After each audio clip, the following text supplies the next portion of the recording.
करौथा गांव है एक, जिला रोहतक के अंदर, रोहतक झज्जर रोड पे, और वहाँ गरीबदास जी का मूल गांव था, धनखड़ गोत्र उनका, और वो किसान यानी जाट किसान उस घर में जन्म था उनका।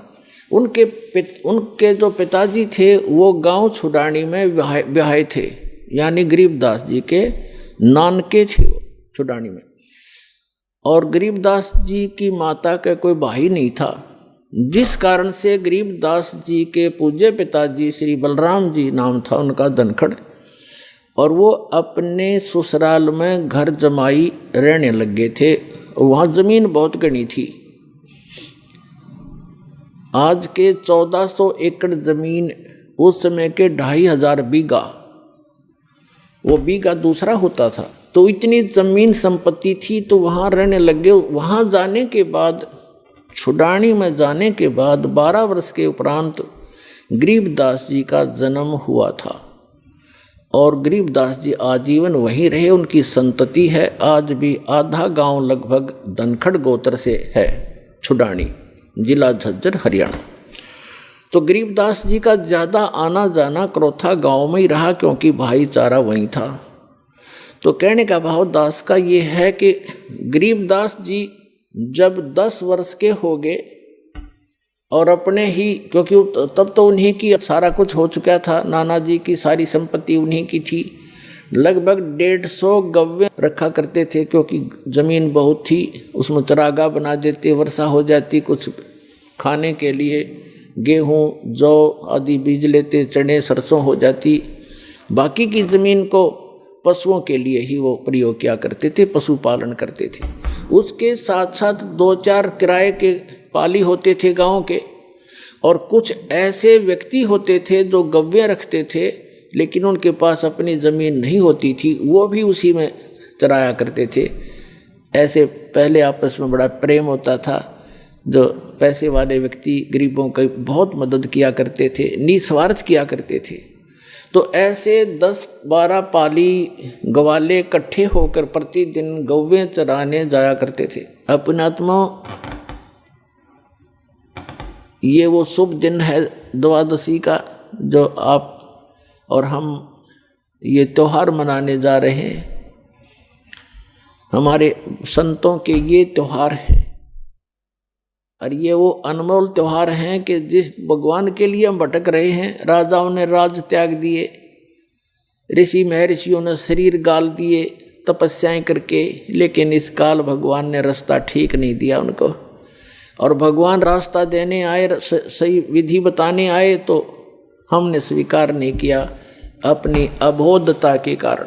फाल्गुन सुदी यानी फाल्गुन मास की चांदनी द्वादशी दिन के 10 बजे, जैसे आजकल आप देख रहे हो बाहर धूप खूब हो जाती है, तो गव्वें चल रही थी, वो सभी 10-12 पाली इकट्ठे होकर के खाना खा रहे थे। सुबह सुबह का वक्त से चले जाते थे लेकर के 6 बजे, 7 बजे, 5 बजे पशुओं को, 10 बजे से वहाँ अपना खाना खा रहे थे, लगभग खाना खाने ही वाले थे। तभी परमात्मा आए सतलोक से, एक महात्मा, जिंदा महात्मा का रूप बना के, और थोड़ी सी दूरी पर, 500 फुट की दूरी पर आसमान से आकर वहाँ पृथ्वी पर अवतरित हुए। और ऐसे उसके साथ से रास्ता था, जिस वृक्ष के नीचे, जंडी के पेड़ के नीचे वो खाना खा रहे थे बच्चे बैठ के, कुछ बड़े थे कुछ बालक थे, उसके साथ से रास्ता जाता था दूसरे गांव को, कबलाना गांव से, छुडानी से कबलाना गांव सीमा लगती है, उस सीमा के ऊपर ही छुडानी के खेतों में परमात्मा वहां आकर अवतरित हुए। और उस रास्ते पर ऐसे जैसे राहगीर, एक यात्री चलता है पैदल, ऐसे चलते आ रहे थे। उन पालियों ने देखा कि महाराज जी आ गए, महात्मा जी, और प्रणाम किया। सभी ने राम राम कहा, परमात्मा ने भी राम राम का उत्तर दिया। तो जितने भी वहाँ पाली गवाले थे उन्होंने कहा, महाराज जी भोजन पाओ, आ जाओ भोजन खा लो। परमात्मा ने कहा, भी भोजन तो मैं अपने गांव से खा कर आया हूँ, बच्चों ने सोचा कोई डेरा होगा कि कहाँ से आए हो महात्मा जी। उन्होंने कहा कि मैं सतलोक से चलकर आया हूँ भाई, मेरा गांव है सतलोक। बच्चों ने सोचा होगा कोई सतलोक गांव भी होगा भाई कितना। फिर महाराज जी भोजन खा लो, भोजन नहीं खाओगे ना तो दूध तो पीना पड़ेगा अपना, क्योंकि हम अतिथि को ऐसे बगैर खाए पिए जाने नहीं देते। एक प्रेम भाव से आतिथ्य सत्कार करने के लिए उन्होंने ऐसे बोला। तो परमात्मा ने कहा भाई दूध पिलाना चाहते हो तो पिला दो, मैं कंवारी गाय का दूध पीता हूँ। अब जो बड़े बड़े पाली थे, कोई 40 वर्ष का, कोई 50 वर्ष का, कोई 30 वर्ष का, कोई 20 वर्ष का, वो कहने लगे महाराज जी आपकी दूध पीने की नीत नहीं है, आप तो मजाक करते हो। कंवारी गाय कोई दूध दे सकती है? गाय तो जिसको बच्चा हो चुका हो, लागड़ गाय ही दूध दे सकती है। परमात्मा बोले भाई देख लो, यदि दूध पिलाना है तो कंवारी गाय का पीता हूँ। तब गरीबदास जी खड़े हुए, 10 वर्ष के बालक थे। कहते पिछले तप से होत हैं पूर्ण हंस मुराद, पिछले संस्कार से प्रेरणा बनती है। जो आप यहाँ पहुँचे करोथा में ऐसे नहीं आते, इस ज्ञान को दुनिया सुनने लग रही है और कह लाखों लोग करोड़ों लोग सुनते हैं और कौन पहुँच पाते हैं। पिछले जब से होत है पूर्ण हंस मुराद, पिछले संस्कारों से ये सब काम मनोकामनाएं पूर्ण हुआ करती हैं। तो एकदम खड़े हुए जैसे बालक लीला करते हैं, अबोध बालक सा। एक गाय थी, बछिया थी उनकी एक बहुत प्रिय, उसके गले में एक छोटा सा रस्सा बांध रखा था। उस रस्से को पकड़ के ले आए, वह साथ साथ चल पड़ती थी गरीबदास जी के, जहाँ ले जाता तो वह ऐसी शरीफ सी थी। और वो गाय थी 1-1.5 वर्ष की, दूध छोड़ रखा था माँ का पीना, अभी नए दूध हो ही नहीं थी वो, यानी गर्भ नहीं धारण किया था, सांड न टच नहीं की थी, अनब्यावर कहते हैं उसको।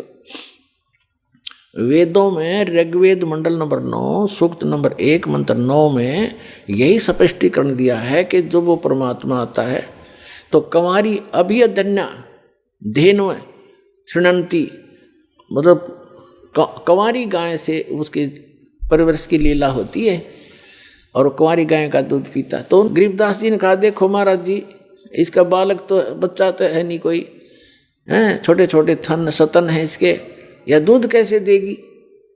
तो परमात्मा ने कहा खड़े, वह बछिया खड़ी थी और ऐसे थपकी मारी, लंबे लंबे सतन हो गए और कहा परमात्मा ने कि कोई सफ़ेद कोई पात्र लाओ साफ। तो मिट्टी के पात्र होते थे, उनको मांझ धोकर रखा हुआ था, जैसे लस्सी का ले जाते हैं, वो उन्होंने खाली कर लिया था, धो भी लिया था। कहने लगे ये ला पात्र, इसके नीचे रख ले भाई। गरीबदास जी नीचे बैठ गए, कबीर परमात्मा ने कमर पर थपथपी लगा दिया, आशीर्वाद दिया बछिया को।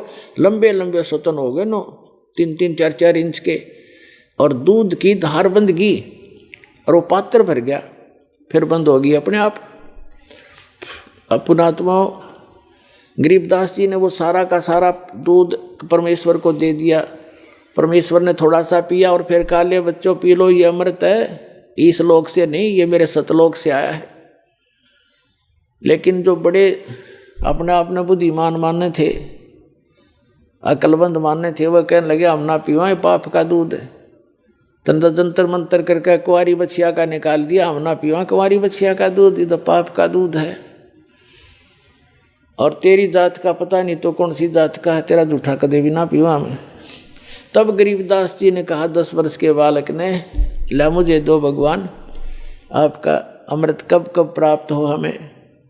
तो पुण्यात्माओं ये कहते हैं पालने में पूत के पैर पहचान हो जाती है, बचपन से ही उसमें कुछ ऐसे विलक्षण गुण होते हैं जो पुण्यात्मा होती हैं। ऐसी पुण्यात्माओं को परमात्मा आकर मिलते, उसका विधान है ऋग्वेद मंडल नंबर 9 सूक्त नंबर 86 मंत्र 26 और 27 में, ऋग्वेद मंडल नंबर 9 सूक्त मंत्र 82 मंत्र 1, 2, 3 में, ऋग्वेद मंडल नंबर 9 सूक्त 20 के मंत्र 1 में, ऋग्वेद मंडल नंबर 9 सूक्त 54 के मंत्र 3 में, ऋग्वेद मंडल नंबर 9 सूक्त 94 के मंत्र 1 में, ऋग्वेद मंडल नंबर 9 सूक्त 95 के मंत्र 2 में, ऋग्वेद मंडल नंबर 9 सूक्त 1 मंत्र 9 में, ऋग्वेद मंडल नंबर 9 सूक्त 96 के मंत्र 16 से लेकर 20 में। यही प्रमाणित किया है कि वो परमात्मा ऊपर के लोक में रहता है।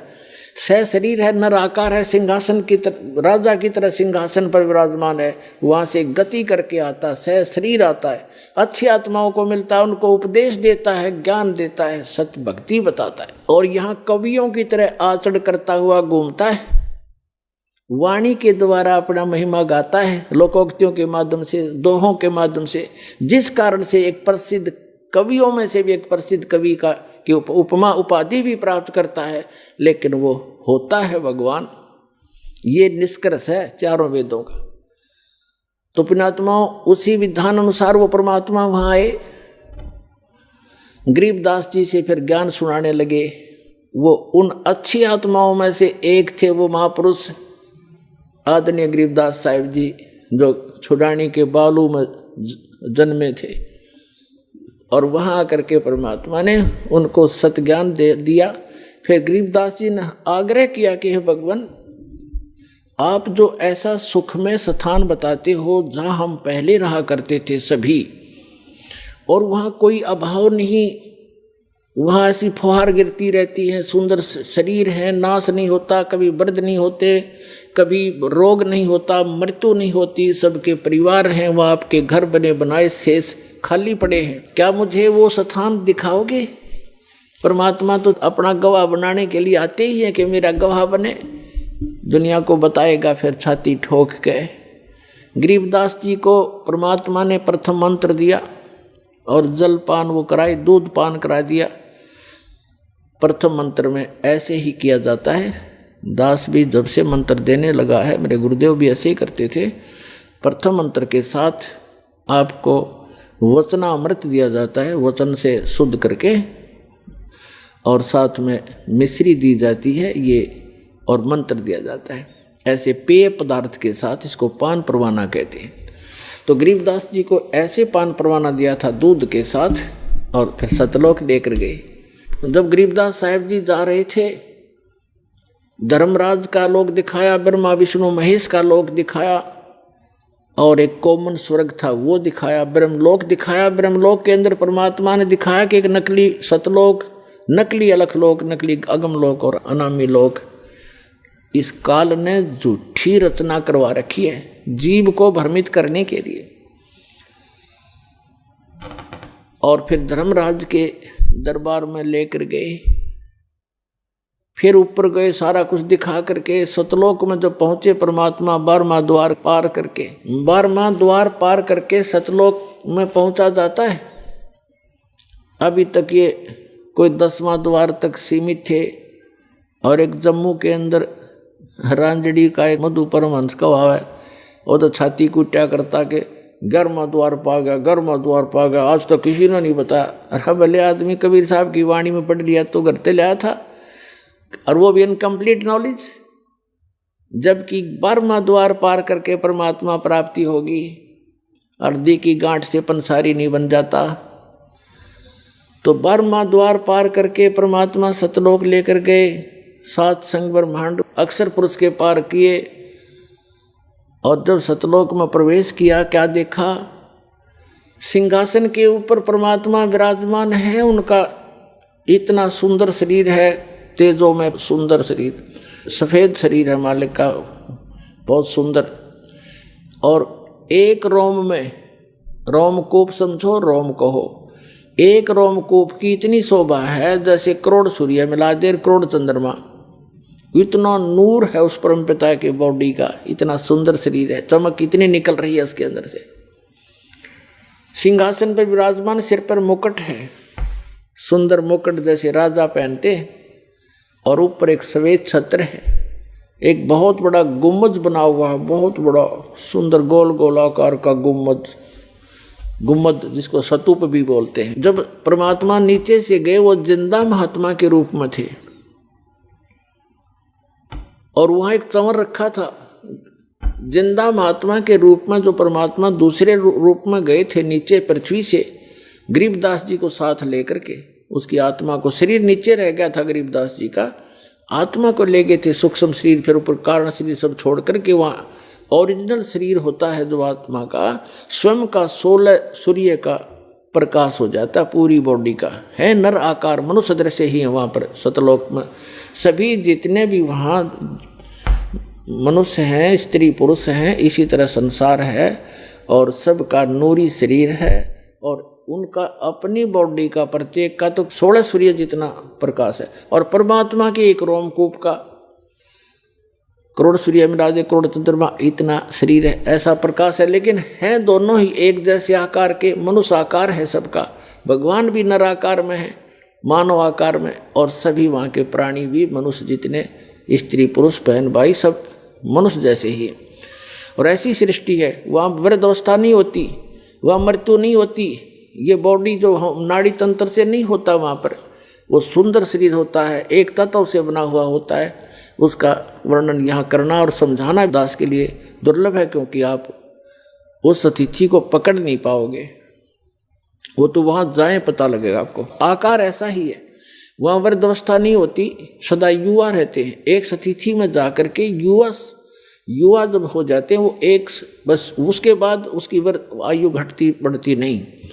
तो इस प्रकार वहाँ की स्थिति है। गरीबदास जी ने वहाँ का नज़ारा देखा, ओए होए, और फिर क्या किया कि कबीर साहब जो जिंदा महात्मा के रूप में गए थे, वो चंवर उठाकर अपने दूसरे रूप जो सिंहासन पर विराजमान थे उस पर चंवर करने लगे। जैसे एक सेवक अपने गुरुदेव पर करते हैं या नौकर अपने राजा पर करते हैं, राजा के सेवक श्रद्धा से मक्खी हटाने के लिए, जीव जंतु ना मर जाए, उद्देश्य तो उनका ये होता है। लेकिन वहाँ एक शौक के लिए, शान और आदर सत्कार के लिए करते हैं। वहाँ मच्छर माखी का कोई लेन देन नहीं है, कोई व्यवहार नहीं है। तो गरीबदास जी ने सोचा कि ये जो नीचे से बाबा जी आया है, ये तो नौकर है इस भगवान का, इसका सेवक है, चेला चाला होगा इसका, और भगवान तो ये बैठा है, नू देखे बार बार उसके चेहरे का। गरीबदास जी कहते हैं कि सवेत छतर सिर मुकुट विराजे और देखत ना उस चेहरे नो। भगवान के सिर पर सफेद मुकुट है, ऊपर सफेद छत्र है और सुंदर मुकुट है। कहते उस चेहरे ने देखते नहीं, वो साकार है, हमरे ही उनिहार है, हमारा सृजनहार। उनिहार माने हमारी शकल का, हमारे जैसा है हमारा भगवान, हमारा सृजनहार। तो गरीबदास जी असमंजस में पड़ गए, भी ये क्या चक्कर है। उन्होंने देखा ये है भगवान तय। इतने में क्या हुआ कि वो खड़ा हो गए, जो सिंहासन पर विराजमान थे तेजो में शरीर युक्त परमात्मा सतपुरुष, वो खड़े हुए, और जो बाबा जी रूप में साधु जिंदा महात्मा के रूप में नीचे से गए थे, वो उस सिंहासन पर विराजमान हुए। और वो तेजो में नूर शरीर वाला जो भगवान दिखाई दे था, वो चमर उठाकर उस जिंदा महात्मा वाले बॉडी पर, शरीर पर, सिंहासन पर विराजमान पर चंवर करने लगे एक सेवक की तरह। अब गरीबदास जी कभी बाबा जी की तरफ देखे, कभी भगवान की तरफ देख रहे थे। अब सोच रहे थे मन में कि बाबा जी ता छांडी भाई, भगवान इसके ऊपर चंवर करे, ये क्या चक्कर है। इतने में क्या हुआ कि वो तेजो में शरीर और जिंदा वाले शरीर में समा गया। अकेले वो कबीर भगवान जो नीचे से एक जिंदा महात्मा के रूप में गए थे, अनंत कोट ब्रह्मांड के सिंहासन पर विराजमान है और चंवर अपने आप हो रहा है। और परमात्मा का, जिंदा महात्मा का रूप फिर उतना ही नूरी बन गया, इतना तेज बन गया और सकल न्यों की न्यों। तब परमात्मा ने कहा था कि गरीबदास, जहां तुम रह रहे हो बालक, वो एक पुनिशमेंट प्लेस है, वो एक प्रिजन है तुम्हारे लिए, एक कारागार है, वहाँ कोई जीव सुखी नहीं। अब वहाँ से जब देखते हैं ऊपर जाकर के आत्मा निर्मल हो जाती है, और वहाँ इतनी तेज दृष्टि होती है, यहाँ की सुई सुई देख सकता वहाँ का गया हुआ व्यक्ति, इतनी आत्मा की आई का इतना तेज है उसकी नज़र। तब गरीबदास जी नीचे देख रहा है, ओए ऐसे दिख रहे जैसे कीड़े मकोड़े तंग पा रहे हो। प्रत्येक की बॉडी के अंदर का सामान भी दिखाई देता है वहाँ से, इसके अंदर क्या है। इसमें ब्लड की नदियाँ बह रही हैं, नाड़ियाँ, इनके अंदर ब्लड बह रहा, वो भी उसके अंदर भी करोड़ों जीव घूम रहे हैं, हाँ मचल मचा रहे हैं, इधर घूम रहे हैं, टट्टी पेशाब हार्ड मांस ये दिखाई देता है।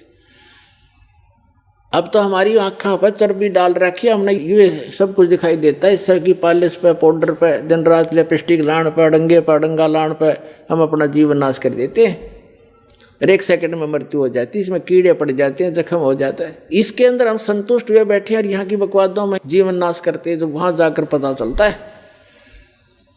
तब परमात्मा ने कहा कि अब नीचे जा बेटा, ये है तुम्हारे स्थान। ये खाली महल पड़े सारे, जो नीचे चींटी से लेकर हाथी तक और राजा और रंग जितने पृथ्वी पर इस काल के 21 ब्रह्मांड में तुम गए हो, और जितने ये परब्रह्म के, उस परब्रह्म के अक्षर पुरुष के लोक में गए हैं, इन सब के इस सतलोक के अंदर अलग अलग बहुत सुंदर महल हैं, एक जैसे, उनमें कोई अंतर नहीं किसी भी फैसिलिटी का। वहाँ कोई ऊंच और नीच नहीं है, वहाँ कोई जात और पात नहीं है, वहाँ मरण और वृद्ध अवस्था नहीं है। ये वो स्थान है। पुणात्माओं, गीता अध्याय नंबर 7 के श्लोक नंबर 29 में कहा कि अर्जुन, मेरे इस ज्ञान का जो आश्रय कर लेगा, चौथे अध्याय के 32 और 34 श्लोक में कहा है कि भगवान वो परमात्मा स्वयं आकर के अपने मुख कमल से तत्व ज्ञान प्रचार करता है। उसके अंदर यज्ञों की जानकारी, धार्मिक अनुष्ठानों की जानकारी विस्तार पूर्वक कही गई है। वो तत्व ज्ञान है। उस तत्व ज्ञान को तत्वदर्शी संतों के पास जाकर समझ, यानी गीता ज्ञान दाता भी उस तत्व ज्ञान से अपरिचित है। वो गॉड गिवन ज्ञान है, वो तत्व ज्ञान है। भगवान आकर स्वयं देता, अपने मुख कमल से बोलता, सच्चिदानंद घन ब्रह्म, वो परम अक्षर ब्रह्म।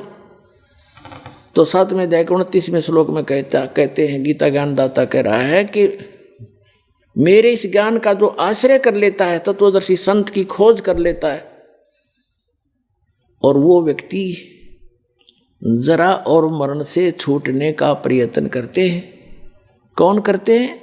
जो संपूर्ण अध्यात्म से परिचित और सभी कर्मों से परिचित वो व्यक्ति जरा यानी बुढ़ापा और मरण माने मृत्यु से मोक्ष के लिए, सदा के लिए, छुटकारे के लिए प्रयत्न करते हैं, जो उस तत्व ब्रह्म से परिचित हो चुके हैं, सारे अध्यात्म ज्ञान से परिचित हो चुके और सब कर्मों से परिचित हैं। जैसे आज के सत्संग में एक विशेष ये भी दास बता रहा है कि ऐसे कर्म नहीं करने चाहिए जिनसे हमें वो भोगने को दुबर हो, भारी हो। उनसे बचने के लिए ज्ञान है, इस ज्ञान से फिर अपने आप हाथ सिकुड़ जाएगा आपका। तो ये कंप्लीट स्पिरिचुअल नॉलेज है, अध्यात्म ज्ञान है। और ये कर्म बताए जाते हैं कि इनसे जो परिचित हो जाता है वो केवल जरा और मरण से छूटने का ही प्रयत्न करता है। तो फिर अर्जुन ने पूछा कि किम तत्परम, 8वें अध्याय के प्रथम मंत्र में, तीसरे मंत्र में उत्तर दिया 8वें अध्याय के गीता में कि वो परम अक्षर ब्रह्म है। तो पुण्यात्माओं, वो स्थान है सतलोक जहाँ जरा और मरण नहीं है। गीता ज्ञान दाता अपने विषय में कहता है कि अर्जुन, चौथे अध्याय के 5 और 9 श्लोक में कि अर्जुन, तेरे और मेरे बहुत जन्म हो चुके, तू नहीं जानता, मैं जानता हूँ। अध्याय नंबर 10 के श्लोक नंबर 2 में गीता में, अध्याय नंबर 2 के श्लोक 12 में गीता ज्ञानदाता कहता है, अर्जुन, जन्म मृत्यु तेरी भी और मेरी भी सदा बनी रहेगी यदि मेरी शरण में रहना है। 8वें अध्याय के 13वें श्लोक में कहा कि मेरा तो ओम नाम है मुझ ब्रह्म का, और इसको भक्ति करता हुआ अंतिम सांस तक जाएगा तो मुझे प्राप्त होगा, यह गति प्राप्त होगी जो ओम से मिलने वाली है। उस ओम के जाप से ब्रह्मलोक प्राप्ति है। 8वें अध्याय के 16वें श्लोक में बताया है कि ब्रह्मलोक में गए हुए प्राणी भी पुनरावृत्ति में उनका भी जन्म मृत्यु होता है। अपनी तो स्थिति क्लियर कर दी, मेरा एक ओम नाम है और इसको जाप करने वाले का जन्म मृत्यु भी रहेगी। 8वें अध्याय के 5 और 7 में कहा कि अर्जुन, मेरी शरण में रहना है तो युद्ध करना पड़ेगा, मेरी भक्ति कर मुझे ही प्राप्त होगा, ये गारंटीड बात है। लेकिन शांति नहीं हो सकती, युद्ध करना पड़ेगा। युद्ध करने वाले को शांति कहा। फिर 18वें अध्याय के 62वें श्लोक में कहा कि तू सर्वभाव से उस परमेश्वर की शरण में जा, जिसकी कृपा से तू परम शांति को, सनातन परम धाम को, शाश्वत स्थान को प्राप्त होगा। उसके लिए ऑप्शन छोड़ ही दिया कि तत्वदर्शी संतों की खोज कर वो आपको बताएंगे। गीता ज्ञानदाता उस तत्व ज्ञान से अपरिचित है, अन्यथा एक अध्याय और लिखवा देता अगर उसमें उसको ज्ञान होता। 18वें अध्याय 15वें अध्याय के 1 से 4 का सारांश है कि तत्वदर्शी संत की पहचान भी बताई है कि जो उल्टे लटके हुए संसार रूपी वृक्ष के सभी छंद बता देगा, सभी विभाग बता देगा, जड़ से लेकर पत्तों तक सवेदविद, वह वेद के तात्पर्य को जानने वाला तत्वदर्शी संत है। उसके पश्चात परमेश्वर के उस परम पद की खोज करनी चाहिए। 15वें अध्याय के 4 श्लोक में कि जहां जाने के बाद साधक फिर लौटकर कभी संसार में नहीं आते। तो वो स्थान है सतलोक, जो गरीबदास साहिब को परमात्मा ने दिखाया। फिर गरीबदास जी से कहा कि जा बेटा नीचे जाओ। गरीबदास जी कहने लगे, हे भगवान, इसे गंदे लोक में मुझे ना भेजो मेरे दाता, जिधर तो देखने को दिल नहीं कर रहा। यहाँ के स्वर्ग की यह हालत है और नीचे तो और बुरा हाल हो रहा है।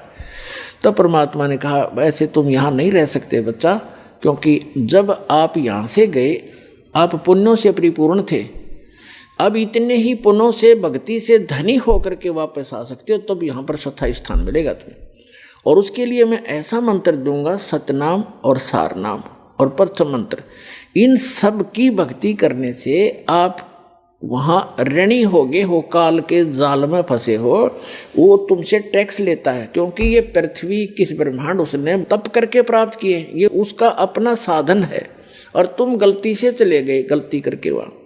अब उसने पहले तो तुम्हारे को लूटा, स्वर्ग बना करके वहाँ रेस्टोरेंट बना रखे हैं। 10% किसी में चार्जेज है, किसी में 20%, किसी में 25% टैक्स लेता है। बाकी सब सुविधाएं, नाचना गाना और बकवास रंडी बाजी कुछ करो वहाँ पर, लेकिन वो पैसे खर्च होते, अक्षीण होते, और जिससे ये सब अपना गुजारा चला रहे हैं। तब परमात्मा ने कहा, तुम नीचे जाओगे, एक ऐसी अनमोल भक्ति दूंगा बेटा, थोड़े ही स्मरण से घने धनी हो जाओगे उस भक्ति के। अब क्या बताया है। फिर गरीबदास जी नीचे आए। गरीबदास जी ने स्वीकार किया कि जो आपकी आज्ञा, और कहा बेटा नीचे जाकर बता, ढोल पीट दे मेरा और गवाह बन जा बेटा। तेरे भाई बहन बहुत सभी यहाँ से गए हुए सब मिसगाइडेड हैं।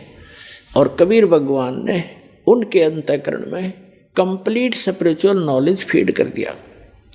पहले यही नॉलेज परमात्मा ने इस सरपुरुष जो 21 ब्रह्मांड का स्वामी जो काल है, इसके अंदर फीड किया था। इसने क्या किया, और उस समय आने पर निकलना था, ऐसा विधान बनाया दाता ने उनके कि समय आने पर वो अपने आप उसके श्वासों के माध्यम से समुद्र में प्रकट हो गया। सामने श्वासों से बाहर निकला तो कमल के फूल के ऊपर ऐसे बहुत सुंदर जो वेद बने बनाए उसके अपने, जैसे आप देखते हो कहाँ से फैक्स किया जाता है, ईमेल की जाती है, कहाँ कंप्यूटर से निकाल लिया जाता है, पूरा मैटर बुक की बुक निकाल लो, ग्रंथ के ग्रंथ निकाल लो, ऐसे उसके श्वास के अंदर से वो ग्रंथ बाहर आ गए। हमारी ये भौतिक विज्ञान है, वो आध्यात्मिक विज्ञान है। जैसे कई मूर्ख बनाते हैं हमें कि उसमें कहाँ से कागज आ गए, कागज था ही नहीं, ये नहीं था। अरे भगवान ने जो पृथ्वी बना दी, ये कहाँ था पहले? उन्हें कागज बनाते देर लगे। तेरा गजब, हमारी यहाँ बुद्धि सीमित कर दी अनाड़ियों ने। तो उसने ज्ञान पढ़ा, इस काल भगवान ने क्या किया, उस सारे ज्ञान को पढ़ा, जिसके अंदर उसकी विशेष जानकारी थी और भक्ति विधि थी, वो उसने न कर दी। केवल काम चलाओ ग्रंथ रख लिए, जो ना तो भगवान की महिमा भी है उस ग्रंथों में और उसका ज्ञान पूरा नहीं है। और वेद भी लास्ट में लिख देते हैं नेति नेति, कि जितना हम बता रहे इतनी महिमा उसकी नहीं है, उसकी और भी शेष है। तो इस प्रकार 15वें अध्याय के 4 श्लोक में कहा है कि उसके पश्चात परमेश्वर की उस परम पद की खोज करनी चाहिए, जहां जाने के बाद साधक लौटकर कभी संसार में नहीं आते। तो गरीबदास साहिब जी को नीचे भेजा परमात्मा ने, कहा कि जा बेटा तुझे ऐसी भक्ति दूंगा। तो गरीबदास जी ने फिर थोड़ा सा प्रमाण दिया है, थोड़ा बताऊंगा, फिर सत्संग इससे हटकर है। क्या कहा, सतनाम पालड़ रंग होरी हो, और 14 लोक चढ़ावे राम रंग होरी हो, 3 लोक पासंग धर रंग होरी हो, तो ना तुले तुलाया राम रंग होरी हो। ये सतनाम इतना कीमती है। ये सतनाम सतनाम नहीं है, ये 2 अक्षर का वो सतनाम, जिसमें एक ओम मंत्र है, एक तत् सांकेतिक है। गीता अध्याय नंबर 17 के श्लोक नंबर 23 में ये कंप्लीट मंत्र लिखा है, ओम तत्सत। लेकिन ओम तो सीधा है, लेकिन तत् और सत ये सांकेतिक है, ये कोड वर्ड है। ये इस दास के अतिरिक्त विश्व में किसी के पास नहीं है और ना कोई अधिकारी है।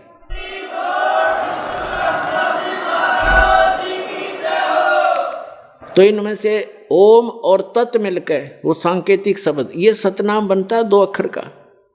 और जिस भी महापुरुष का उद्धार हुआ है, उन्होंने परमात्मा से प्राप्त करके इसी का जाप किया है। उनको भगवान स्वयं आए गुरु रूप में, या कोई गुरु से गुरु अपना शिष्य बना करके उनको गुरु पद पर आगे उनका उद्धार किया। इसी मंत्र से सबका उद्धार हुआ। इसके अतिरिक्त कोई विश्व मंत्र नहीं है जो इस जरा और मरण ने समाप्त कर सके। तो क्या बताया कि इस सतनाम के सुमरण का एक बार श्वास उश्वास से मर्यादा में रहकर पूरे गुरु से लेकर, अपने आप नहीं, कोई घर का आप पे गुरु बन जाए आगे चेले बनाओ, वो महापापी अपराधी व्यक्ति है, उसे कोई लाभ नहीं होगा। जैसे इस दास से प्राप्त करके कोई निकम्मी आत्मा दुष्ट इंसान स्वयं ये मंत्र किसी को आगे दान करने लग जाए, देने लग जाए, गुरु बन जाए, वो सबसे बड़ा शत्रु और होगा इस मानव समाज का। भगवान का द्रोही होता वो व्यक्ति, क्योंकि वो अधिकारी नहीं है, वो झूठा लाइसेंस बना रहा है, वो डुप्लीकेट पासपोर्ट बना रहा है। आगे चल के समय पर धोखा देगा वो पासपोर्ट उसका। इस विश्व में इस दास के अतिरिक्त आज के दिन दूसरा कोई सतमार्ग और ये ज्ञान और उपदेश का अधिकारी नहीं है। ये सत्कर मान लियो पुण्यात्मा, झूठ नहीं बोलता दास।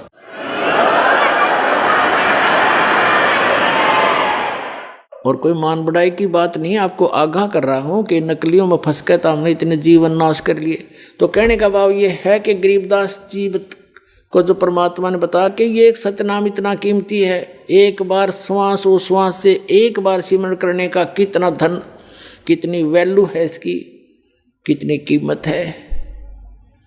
कहते हैं जैसे ताखड़ी के एक पलड़े में तो सतनाम धर दे, एक सिमरण की कमाई मर्यादा में रह कर ली हुई, और दूसरी तरफ 14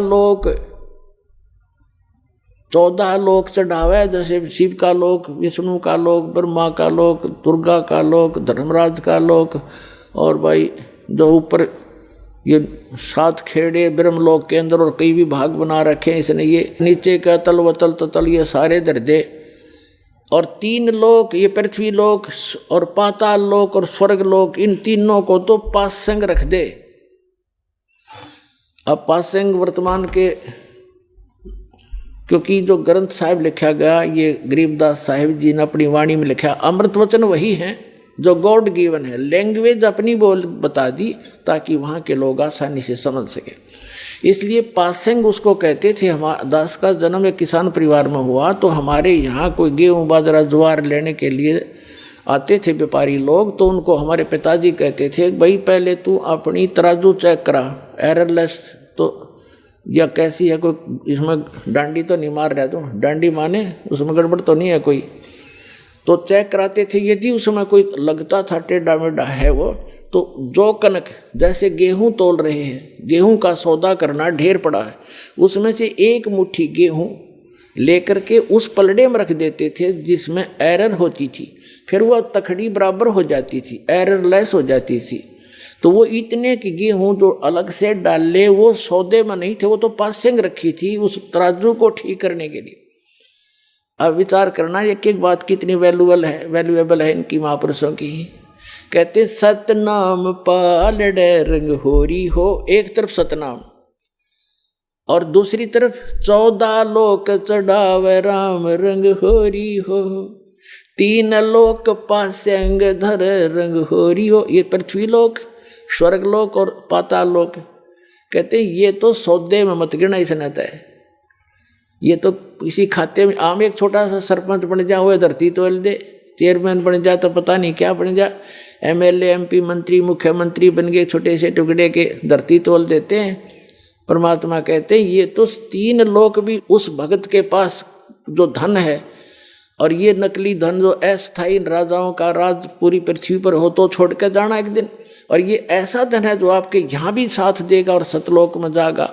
आपका कभी खर्च नहीं होगा, ये ऐसा धन है। तो क्या बताया है, सतनाम पालड़े रंग होरी हो, 14 लोक चुड़ाव राम रंग होरी हो, 3 लोक पासेंग धरे रंग होरी हो, तो ना तुला तुलाया राम रंग होरी हो। एक सिमरन सतनाम का विधिवत, तो इतने आप खाली हो गए, भक्तिहीन हो गए, पैसे के लिए भटकते फिरते हैं सारा दिन और 36 झूठ बोलते हैं, 100 बार पता नहीं मन में दोष आते हैं, पशु से भी ज़्यादा मेहनत करते, तब भी पेट गुजारा नहीं चलता आपका।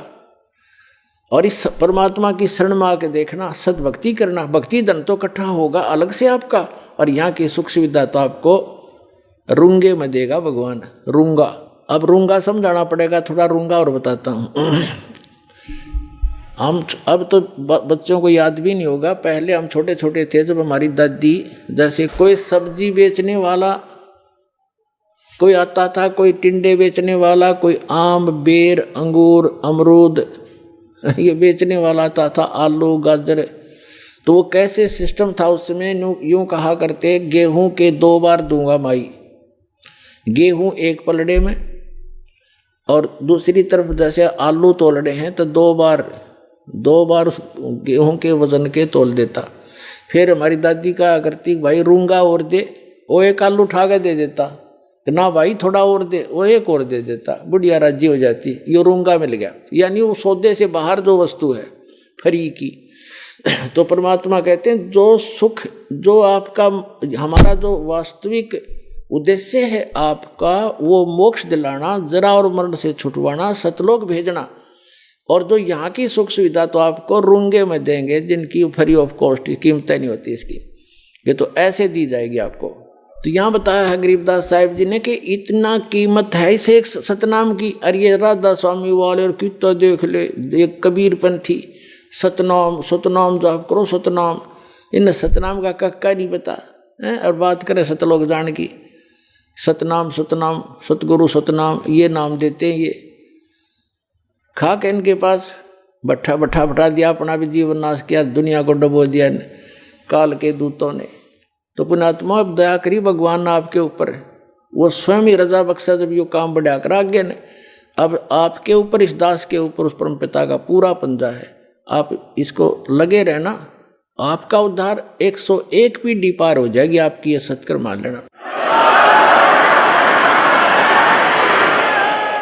कबीर साहब कहते हैं, भक्ति बीज होए जो हंसा, तारों तास के 71 वंशा। जो भक्ति बीज हो, सही भक्ति कर रहा हो, उसके 101 कुल पार कर दूंगा। 42 की तो बातें छोड़ी, धर्मदास वाले गाटा जोड़ रहे, 42 वंश को मंत्र दान करने का नाम दे दिया, पार करने का। वो तो परमात्मा ने ये कहा था। धर्मदास ज्यादा चिंतित हो गया था, एक नारायण दास को पहचान कर, जो उसका इकलौता पुत्र था, वो काल का दूत था, भगवान ने उसके अंदर की सती थी दिखाती थी।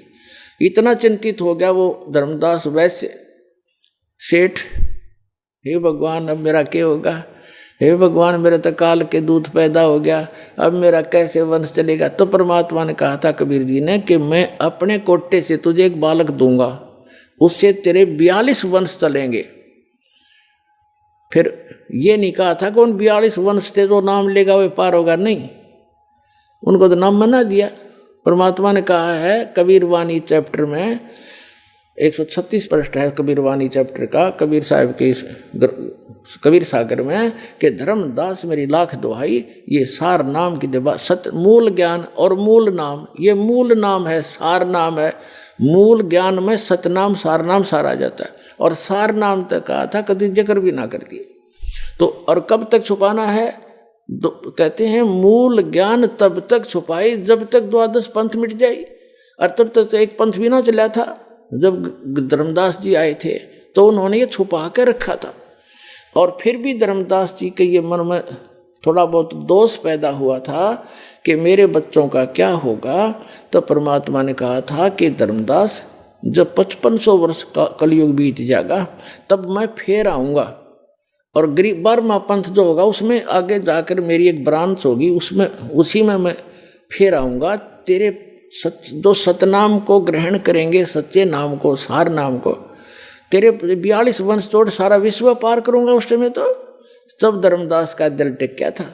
अरे ये मारे सट्टे दामा खेड़ा और फलाने वाले लोग दामा खेड़ा वालों की 42 वंश की गद्दी को आशीर्वाद दे रखे, उनको कख भी ना पता, आज तक खाक पार करेंगे। उन्हें सतनाम का नहीं पता, अन्ना सार नाम तो छीट भी नहीं लगी उनके। तो पुण्यात्मा ये भ्रमित है, उनको त्याग कर यहाँ अपना कल्याण कराओ। दास का सिर्फ इतना उद्देश्य है कि सही रास्ता मिल गया अपने को, और योगों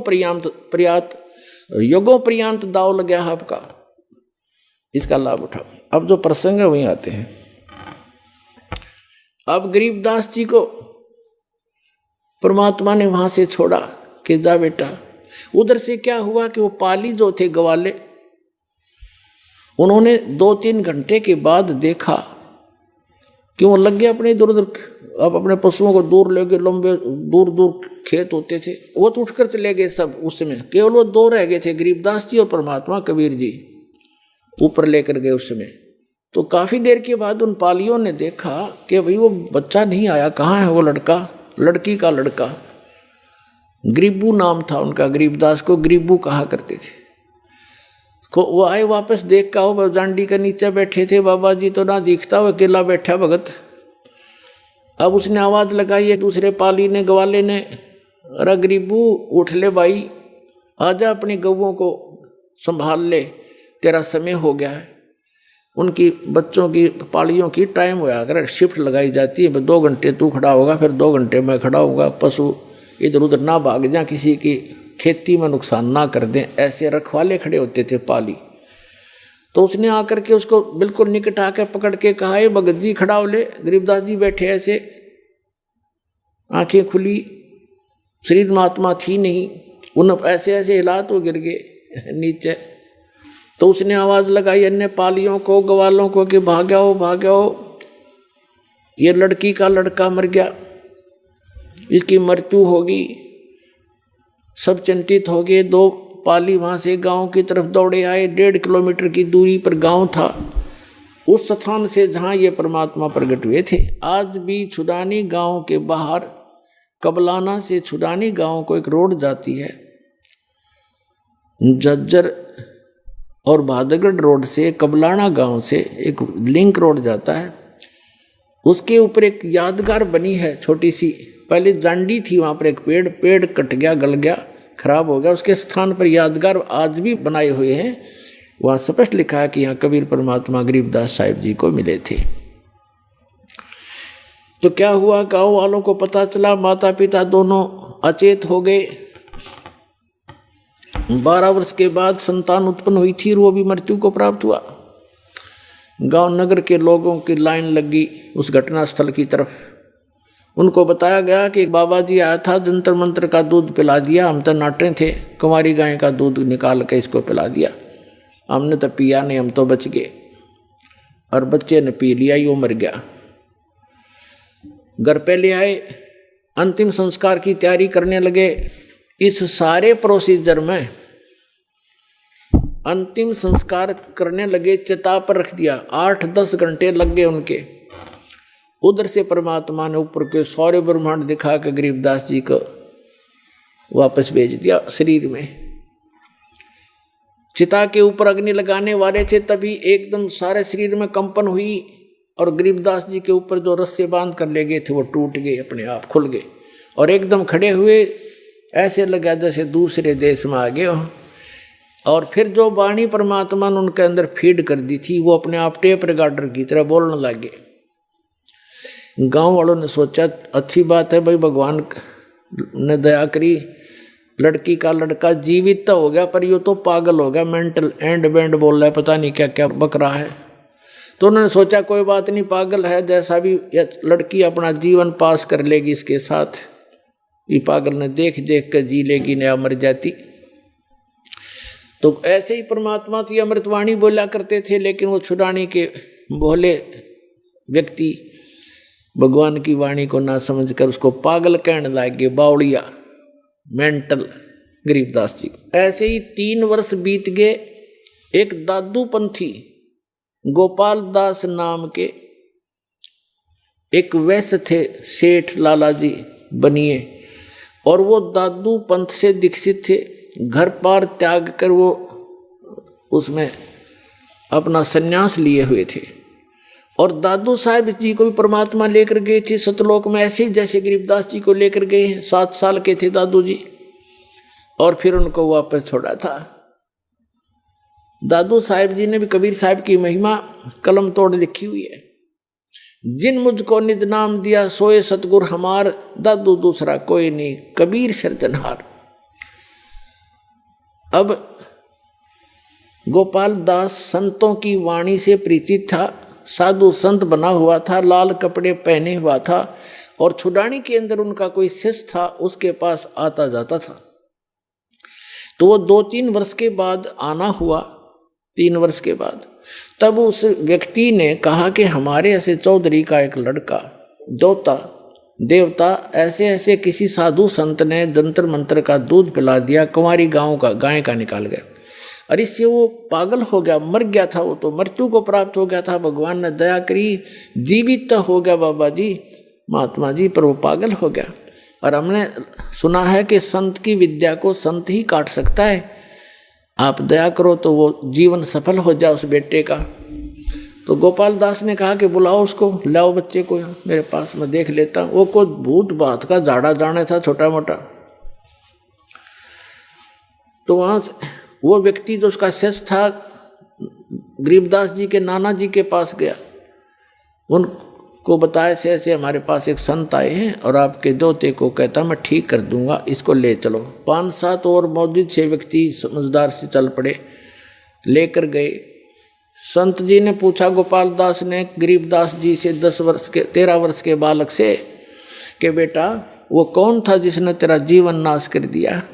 तब गरीबदास जी ने कहा कि मेरा जीवन नाश नहीं किया, मुझे तो आबाद कर दिया, बर्बाद नहीं किया, मुझे आबाद कर दिया।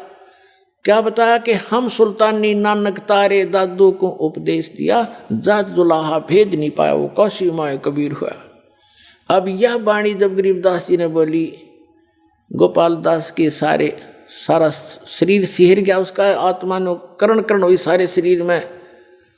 कैसी गजब की वाणी बोल दी कि मैं और अदम सुल्तान और नानक देव जो सिख धर्म के प्रवर्तक हैं, इसके बारे में बताया कि हम सुल्तानी नानक तारे और दादू को उपदेश दिया। नानक साहब जी को भी परमात्मा स्वयं आकर के बेई नदी से लेकर गए थे, फिर उनको 3रे दिन वापस छोड़ा था। तो इसी प्रकार बताया कि हम सुल्तानी नानक तारे दादू को उपदेश दिया। तो आपके दादू जी को भी वही कबीर साहब मिले थे, सतलोक लेकर गए थे, वापस छोड़ा था। और जात जुलाहा भेद नहीं पाया, वो काशी माए कबीर हुआ। अब फिर क्या कहा कि अनंत कोट ब्रह्मांड का एक रति निभार और सतगुरु पुरुष कबीर हैं, ये कुल के सिरजनहार। अपनात्माओं वो 65 साल का बूढ़ा वृद्ध गोपाल दास और 13 वर्ष के बालक के आगे हाथ जोड़ कर खड़ा हो गया और कहने लगा महाराज जी ये अमृतवाणी लिखवा दो, लिपिबद्ध करा दो, ये तो आने वाले समय में कलयुग के जीवों का उद्धार करेगी। आप तो आंखों देखी, आप तो भगवान को मिलकर आए हो। अब गरीबदास जी चल पड़े, 13 वर्ष के बालक और पीछे 65 साल का वृद्ध महात्मा करबद्ध होकर कहा महाराज अर्ज करता हूँ दया करो। अब गांव वाले ने सोचा भाई इस बच्चे में तो को बड़ी बला बढ़ रही है, बाबा जी का भी असर हो गया, इसके पीछे हो लिया। अब उन्होंने सोचा इस बच्चे में कोई भयंकर भूत प्रेत है जिसका असर बाबा जी का भी हो गया, संत का। लेकिन वो संत ते पारखू था, लाल की पहचान जानता था, उसने लोक लाज नहीं करते, महापुरुष भक्त अपना कल्याण ही आधार बनाते। 3रे दिन जाके गरीबदास जी ने कहा कि महात्मा जी जब संपूर्ण लिखो तो मैं लिखवाऊं, बीच में छोड़ के जाओ तो मैं नहीं लिखवाऊंगा, तुझे पाप लगेगा। उसने कहा गोपाल दास ने जी मैं तो बाल बच्चे त्याग के और केवल वैराग ले रहा हूँ, संन्यास ले लिया, मेरा कोई काम नहीं, आप दया करो मेरे ऊपर, मैं पूरा लिखूंगा, मैं लिखना जानता हूँ, मेरा बनिए के घर जन्म है। तब गरीबदास जी के एक बेरी का बाग था, बेरी का, उसके अंदर एक जांडी का पेड़ था, उसके नीचे बैठकर गरीबदास जी बोला करते और गोपाल दास लिखा करते थे। तो पुण्यात्माओं, ये जो समागम है ये उस शुभ दिन के उपलक्ष्य में है जिस दिन परमात्मा ने ये अनमोल रत्न आपको दिया, जो आज आपके ऊपर ये दास बखेर रहा है। इसको स्वीकार करो और अपना कल्याण कराओ। बोलो सतगुरुदेव।